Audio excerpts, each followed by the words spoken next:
Hello viewers, welcome to English Made Easy.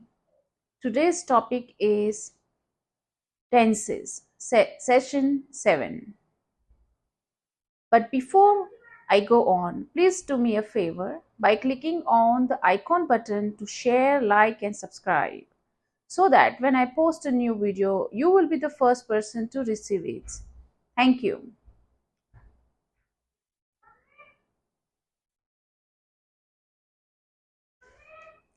So dear friends, today we are going to talk about tenses.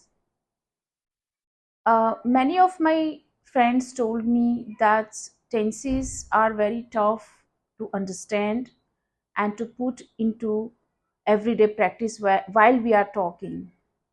So I suggested and advised some of my friends and students how to go about it and start speaking fluently with confidence while you are using the tenses.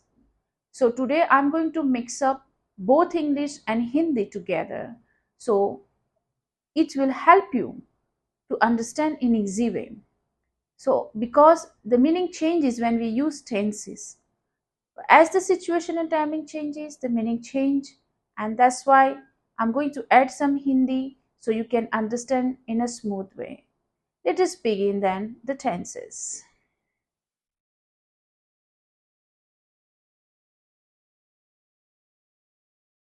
Tenses. So today's topic in tenses, we are going to learn what is tenses with examples, definitions, and also the types of tenses. You know, हमारे मनुष्य के जीवन में तीन तरह के काल हम हमारी लाइफ टाइम में देखते हैं. एक होता है वर्तमान काल, एक होता है भूतकाल और एक होता है भविष्य काल. इस तीन काल की वजह से हमारी परिस्थितियां, हमारी सिचुएशन और हमारे टाइमिंग और उसके हिसाब से जो घटनाएं घटती है, जो इवेंट्स होती है, उसके रुख या उसका स्वरूप चेंज हो जाता है. पर क्योंकि हिंदी या हमारी जो भी प्रादेशिक भाषाएं हैं, जैसे कि गुजराती है, राजस्थानी है या फिर और कोई प्रादेशिक भाषाएं हैं, तो उसमें हम कथन या डायलॉग डिलीवरी अच्छी तरह से कर सकते हैं क्योंकि वो नेचुरल है, प्राकृतिक स्वरूप से हमें कुटुंब, सामाजिक पर्यावरण से वो हमें मिली है. पर अगर वही चीज if you translate into English, it becomes more difficult क्योंकि दोनों के अर्थघटन और दोनों के समझने के जो तौर तरीके हैं या उसके जो व्याकरणिक जो ग्रामर के जो टॉपिक है उसको यूज करने में, अप्लाई करने में बहुत दिक्कत आती है. तो ये वीडियो आपको बहुत ही हेल्प करेगा. चलिए देखते हैं कि टेंसेस क्या होते हैं.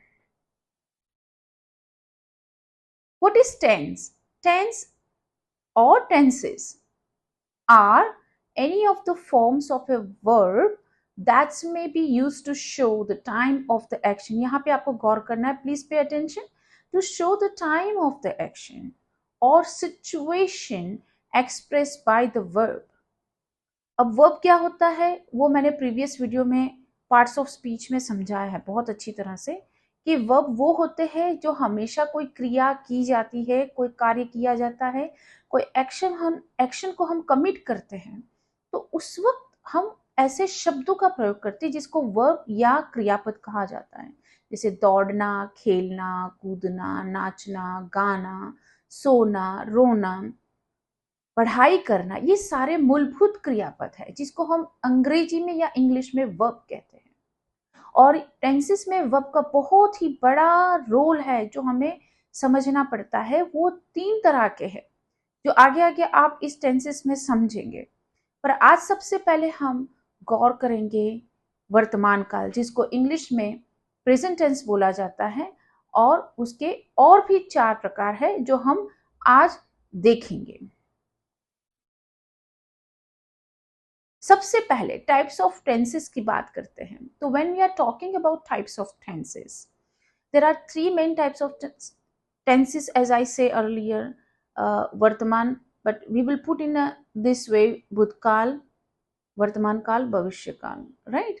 तो भूतकाल के लिए will talk as a past tense, वर्तमान के लिए हम बोलेंगे प्रेजेंट टेंस, और भविष्यकाल के लिए हम बोलेंगे फ्यूचर टेंस। तो present tense, past tense and future tense, these are the three basic types of tenses। चलिए सबसे पहले हम बात करते हैं प्रेजेंट टेंस के। प्रेजेंट टेंस यानी वर्तमान काल। सबसे पहली कैटेगरी में हम प्रेजेंट टेंस को डालेंगे, जिसमें हम बात करेंगे कि what is, how to, first of all, how to refer, how to say that this sentence, or we are talking this words or sentences or expressing our views are in a present tense. So first of all, actions which take place again and again, number one, actions which takes places or happens every day, on a daily basis, on a regular basis, or again and again, over and over, we use present tense. Number two, when we are reading a book, हमारे पास कोई किताब होती है, तो वो किताब में जो ऑथर है या जो पोएट है, वो जो अपने शब्द बोलते हैं, तो उसको हम चेंज नहीं कर सकते। It always remains in a present tense. For example, Mahatma Gandhi says, Mahatma Gandhi says that, नहीं, Mahatma Gandhi says comma in double inverted comma that non violence is my religion, right. तो देखो महात्मा गांधी बहुत सालों पहले हो चुके, बट उनके जो बोले हुए शब्द हम उनको चेंज नहीं कर सकते। Thirdly, whenever we are talking about general facts or truth, for example, we cannot say the sun rise yesterday, today didn't rise. No, we will say the sun rises every day, the sun sets every day, my brother goes to school early in the morning, my father comes back from the office at 7 p.m. in the evening. तो जो general facts है, जो हम daily life में काम करते हैं, routine में काम करते हैं, उसके लिए हम प्रेजेंट टेंस यूज करते हैं, जिसको हम सिंपल प्रेजेंट टेंस कहते हैं। Let's begin with our theory. The present tense refers to the action or event that occurs or takes present in a present, right? तो फॉर एग्जाम्पल कोई भी, जैसे मैंने कहा कि कोई भी एक्शन है वो हमेशा से प्रेजेंट में अभी चल रही है, उसमें भी दूसरा एक प्रकार है, पर मैं क्या बताने की कोशिश कर रही हूँ, आपकी होस्ट ये बताने की कोशिश कर रही है, ऐसी एक्शन या इवेंट जो होती रहती है प्रेजेंट में, उसके लिए हम प्रेजेंट टेंस का यूज करते हैं। It refers to the activity that is going on, जो वर्तमान में चल रहा है, उसी चीजों के लिए हम प्रेजेंट टेंस यूज कर रहे हैं। It can also be defined as the form of the verb which expresses the action or state of action happening in the present time. ये ऐसी चीजों को घटित की बताता है, कि हुई बताता है, जिसके जो वर्ब है वो सीधा एक्शन को एक्सप्रेस करते हैं, या एक्शन कब हुई, कब हो रही है, उसका प्रेजेंट टाइम में या वर्तमान काल में होना, उसको एक्सप्रेस करता है। अब आप देखिए नीचे टाइप्स ऑफ प्रेजेंट टेंस दिए हैं। सबसे पहला है simple present tense, second is present continuous tense, third present perfect tense, and fourth present perfect continuous tense. तो सबसे पहले हम आज सीखेंगे सिंपल प्रेजेंट टेंस, और दूसरा है प्रेजेंट कंटिन्यूअस टेंस।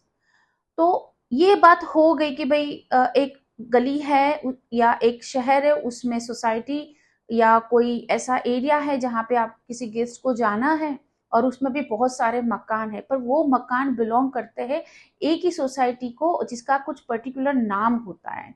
तो वैसे ही प्रेजेंट टेंस है, उसके भी चार ऐसे घर है जो प्रेजेंट टेंस के नाम से जाने जाते हैं, बट उसके फॉर्म्स अलग है। अब आप सोचोगे कि ये कैसे हो सकता है, जब सारी चीजें एक ही प्रेजेंट टेंस में बोलनी है। If you want to talk everything in a simple present tense, then how come that it has a four parts?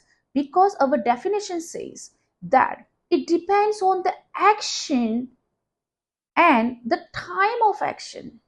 Look,